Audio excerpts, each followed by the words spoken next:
Rising, Star Babes. This is your girl, Star Babes. Star Babes here.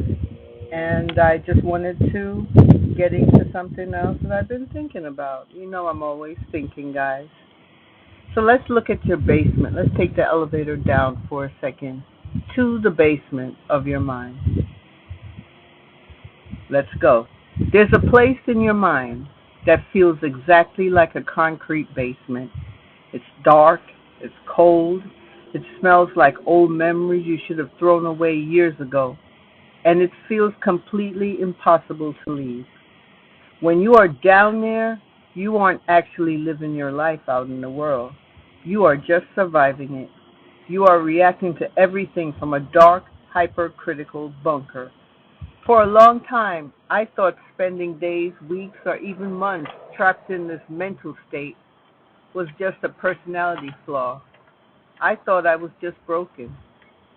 Then I found the work of Dr. David Hawkins and his map of consciousness, and everything in my life changed.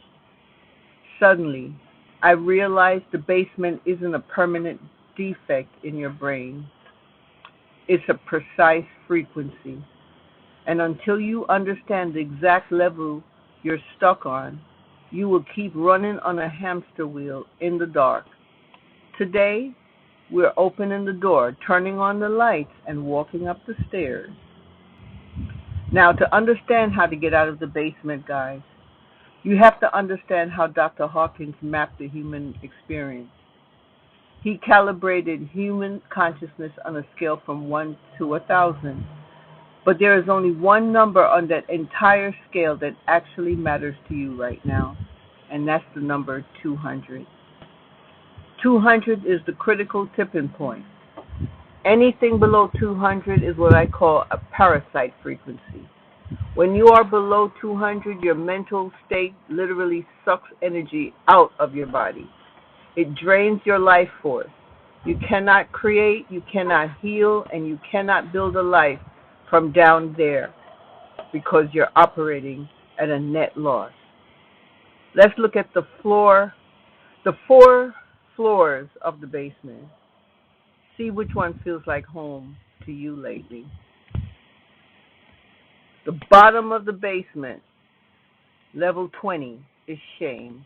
This is the very bottom. Shame isn't I did a bad thing. Shame is I am a bad thing. When you're down here, you want to be invisible. You don't post online. You don't text your friends back. You don't look people in the eye. You pull the blanket over your head and wish you could disappear.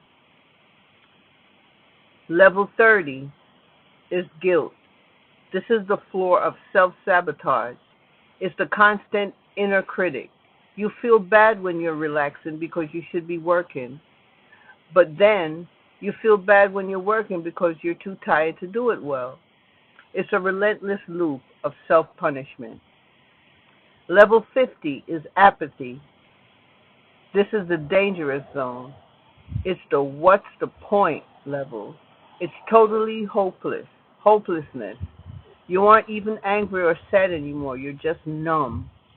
You watch your life pass by like a movie you hate, and you don't have the energy to change the channel.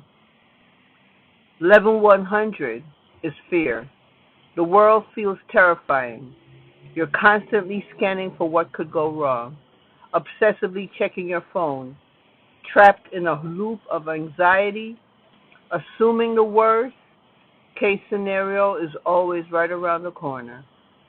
If you're spending your days bouncing between 20 and 100, you're burning 90% of your daily energy just trying to survive the baseline of your own mind. No wonder you can't build that business, fix that relationship, or get in shape. You're trying to build a mansion while trapped in a bomb shelter. Using anger as an elevator. Now here is where most modern self-help advice probably fails you. You've probably been told by every spiritual guru on the internet that you need to meditate, find inner peace, and choose love. But if you're sitting in apathy at level 50, trying to jump straight to peace at level 600, It's like trying to jump from the basement to the roof of a skyscraper in a single bound. It's impossible, and trying to do it just makes you feel like a failure. You need a stepping stone, and Dr. Hawkins' scale gives us an unexpected, beautiful secret. Look at the scale. Level 100 is anger. Most people think anger is a negative emotion, but on the Hawkins scale, anger sits higher than apathy, 50, and fear, 100. Why? Because anger has energy. When you're in apathy, you do nothing, you rot. But when you finally get righteously pissed off, you move. Sometimes the first step out of the basement isn't a gentle sigh of relief. It's looking around that dark room, looking at your bank account, looking at your habits, and getting absolutely furious at your own excuses. It's saying, I'm entirely too capable, too intelligent, and have too much potential to live like a prisoner in my own head anymore. Anger is the rocket fuel that gets you to the stairs. Use it. Once you take those stairs, you hit the heavy metal door. The door is level 200, courage. This is where the entire human experience flips. Below 200, you are a victim. The world is happening to you. You blame your childhood, your ex, your kids, the economy, or your genetics. But the moment you step into level 200, you take absolute radical responsibility. You look at your life and you realize, nobody is coming to save me. And that is the best news I've ever heard, because it means nobody can stop me from saving myself. At level 200, you transition from force to power. You stop trying to force yourself to feel better. You start exercising the power of choice. You realize that discomfort is just the price of admission for a great life. So how do we leave the basement today, guys? I'm giving you a 3-step exit protocol right now. First, identify your floor. Call it by its name. Are you in shame, guilt, apathy, or fear today? Simply naming the level strips it of its power over you. Second, stop feeding the basement. Lower frequencies love lower level inputs. If you're in fear, stop watching the news. If you're in shame, stop doom scrolling people's highlight reels on Instagram. Cut off the supply line. And third, take one courage action right now.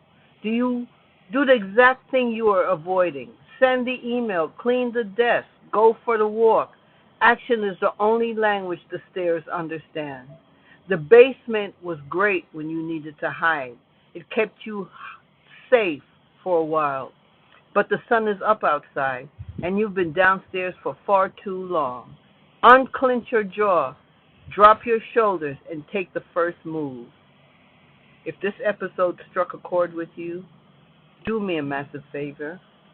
Drop a comment below right now with the number of the level you've been sitting on this week. Be honest. Let's look at the numbers and realize how many of us are climbing out of this together. Hit that subscribe button, smash the like button, so the algorithm pushes this to someone else who is trapped downstairs today. And I will see you upstairs. Stay powerful, guys. Namaste.